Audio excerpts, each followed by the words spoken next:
All right, listen closely. I'm going to lay out the maximum leverage play to remove Donald Trump from office via one of two methods. This needs to be done after his insane, unhinged threat towards our ally of Norway last night, in which he claims that because he didn't get the Nobel Peace Prize from them, he is no longer looking for peace. This was obviously in regards to Greenland, but it was also a thinly veiled threat towards other NATO allies that this administration has been threatening over the past week and has been placing tariffs on over the past 48 hours. So with all of this, it is very clear the president is incapable of carrying out the duties of the president. He is incapable of doing this without eroding the global order, starting a war, and putting all of us at risk. So I am calling on Republicans in Congress, and of course Democrats, but Democrats are already on board. It is the Republicans in Congress who currently have the majority and need to use the maximum leverage play. This is what they do. They threaten administration officials with one of two options. You can either choose one of two options. Either we side with Democrats, it only takes a few Republicans to side with Democrats and start impeaching administration officials en masse for refusing to carry out their duty and invoking the 25th Amendment to remove Donald Trump because he is incapable of carrying out his duties, or if you don't want to be impeached, Stephen Miller, if you don't want to be impeached, Kristi Noem and Susie Wiles and everybody around Donald Trump, then you choose option B. You invoke the 25th Amendment yourself and you get this dude out of office. You have one of two options. Either you all go or you remove Donald Trump. Donald Trump is obsessed with leverage all of the time. I mean, in his sick, twisted mind, he probably thinks he's gaining leverage over Greenland and Norway and Denmark right now and the rest of the NATO countries. But no, we need to use the levers available to have maximum leverage on our part, or else we are going to continue having situations like this. Just to go to Rick Wilson with the Lincoln Project, he tweeted out an hour ago, Trump's new gigantic temper tantrum over Norway is deep into 25th Amendment territory. Hell, at this point, 25th Amendment territory is far in the rearview mirror, and we are descending further into madness at this moment. Over the past 24 hours, Greenlanders have begun embracing a new MAGA hat that says, "Make America go away." This is straight up imperialism, plundering other countries for their resources and threatening military force in order to do so. By the way, if you appreciate the fight that we put up on independent media and on the Adam Mockler channel, make sure you drop a like and subscribe below. It helps boost the message and it helps get the word out that we can fight. We can use the mechanisms at our disposal to put up a peaceful protest, a peaceful revolution, as people in Minneapolis, Minnesota are doing right now. I have friends on the ground. I know people on the ground who are maintaining a peaceful posture and are being effective, showing up in sheer numbers and pushing out ICE. So while blue cities in the U.S. are being hyper-militarized, we also have Donald Trump threatening our allies. Section 4 of the 25th Amendment explicitly says, whenever the vice president and a majority of either the principal officers of the executive departments or of such other body as Congress may by law provide,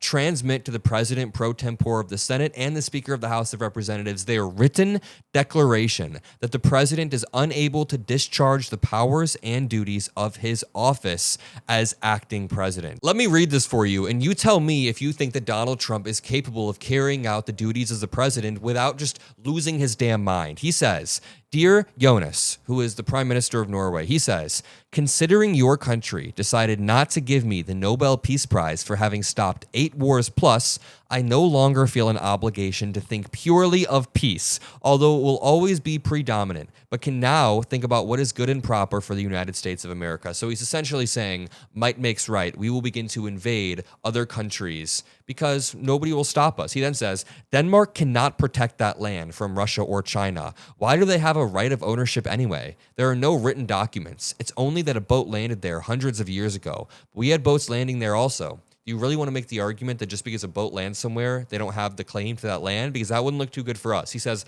I have done more for NATO than any other person since its founding, and now NATO should do something for the United States. Okay, I'm going to continue to repeat these arguments. This is going to erode and shred the global order that has allowed Donald Trump to become who he is. Donald Trump has lived his entire life in comfort and with an excess of anything that he could want because he was born into wealth, and then he expanded that wealth through just kind of falling upwards. His comfort and his ability to fall upwards is a byproduct of a global order that has benefited the United States. He is now trying to shred that in such a way that wouldn't have allowed a Donald Trump to exist or gain this much wealth in the first place. I mean, increase in technology, in medicine, in travel and business practices over the past 100 years have allowed the economy to expand and allowed all of us to be better off. Again, things aren't perfect. There's wealth inequality, and wars have started in the Middle East, the United States versus Vietnam, of course, but we have not gone into global war. What Stephen Miller and what Donald Trump are arguing for is a return to a pre-World War II order, a pre-NATO global order where countries can just invade other countries. I laid this out in a prior video, but what happens when China goes, oh, we can just invade Taiwan, and then we're cut off from the semiconductors in Taiwan. We are cut off from technology increases and improvements. Then everything gets more expensive for Americans, so Trump begins to spiral and want to plunder other countries for their resources and semiconductors. Then, before we know it, we have an all-out global war where we're just invading countries. This is not a good precedent to set. Also, just on the basics of his letter, it's all so effing dumb. This guy needs to be removed from office via the 25th Amendment or impeachment. We need to use maximum leverage because, number one, he has not stopped 8 wars plus. Number two, why is he freaking out over the Nobel Peace Prize? What in his narcissistic mind thinks that's okay? He then says, I no longer feel an obligation to think purely of peace. He then says, I will now think about what is good and proper for the United States of America. Dude, isn't peace good and proper for the United States of America? Isn't global peace good for the United States?